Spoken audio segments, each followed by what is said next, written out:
안녕하세요. 사람을 더 건강하게 인강한의원 최서우 원장입니다.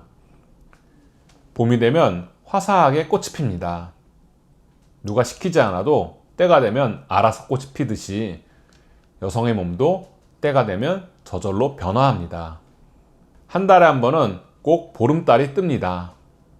꽉 찼던 달은 점점 여유였다가 다시 차기를 반복합니다.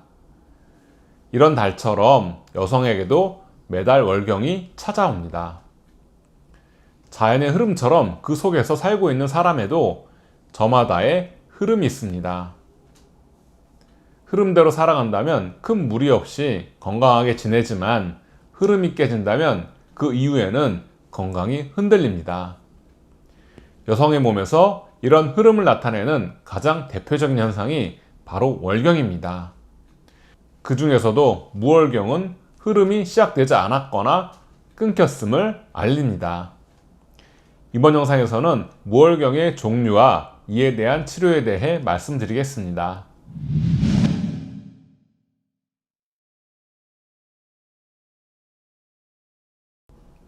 무월경은 크게 원발성 무월경과 속발성 무월경으로 나눌 수 있습니다. 원발성 무월경은 2차 성징에 발현이 없으면서 초경이 만 13세까지 없는 경우 또는 정상적인 2차 성징은 있으나 15세까지 초경이 없는 경우를 말합니다.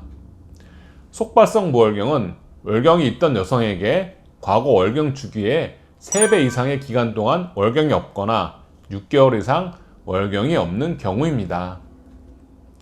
원발성 무월경의 원인은 유전적 요인에 의해 사춘기가 지연되면서 난소의 발달이 제대로 이루어지지 않는 경우를 비롯하여 뇌하수체 종양, 염색체 이상, 자궁과 질의 기형 등이 원인이 됩니다.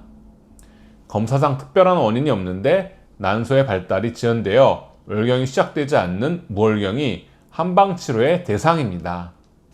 때가 되었는데 변화를 시작하지 못해 초경이 지연되는 원인을 첫째, 인체를 구성하는 물질인 정열이 부족한 것과 둘째, 혈기로 표현되는 아랫배의 운동성이 부족한 것으로 나누어 치료합니다. 정열이 부족하다는 의미는 쉽게 말해서 자궁과 난소의 혈류가 부족해서 변화를 일으킬 수 있는 재료가 없다는 뜻으로 보혈을 위주로 하는 치료를 합니다.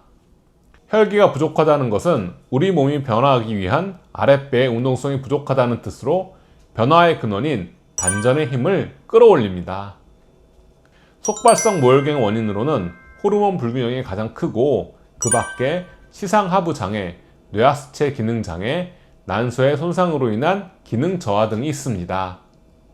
이 중에서 시상하부, 뇌하수체, 난소로 이어지는 호르몬 분비축을 정상화하여 호르몬 분비의 균형을 찾는 것이 한방치료의 목표입니다.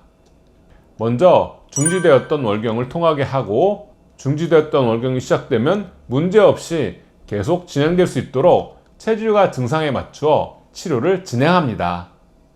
부족한 혈을 보충하고 스트레스 등으로 인해 막혔던 흐름을 풀어주며 비위의 기운을 돋구어서 복부의 율동이 잘 일어나게 하는 등 각 경우에 맞는 치료를 진행하여 끊어졌던 흐름이 다시 이어질 수 있게 합니다. 지금까지 무월경의 분류와 한방치료에 대해 말씀드렸습니다. 꼭 와야 할 것이 오지 않을 때는 그 이유를 반드시 생각해야 합니다. 경험상 무월경은 초기에 대응하지 못하고 오래 방치할수록 치료 기간이 길어지고 치료의 난이도가 올라가는 면이 있었습니다. 보다 예민하게 대처해서 나쁠 것이 없는 문제가 바로 무월경이라고 생각합니다. 현재 무월경 상태이거나 무월경의 조짐이 있다면 적극적으로 치료하시길 당부드립니다. 이상으로 이번 영상을 마치겠습니다. 감사합니다.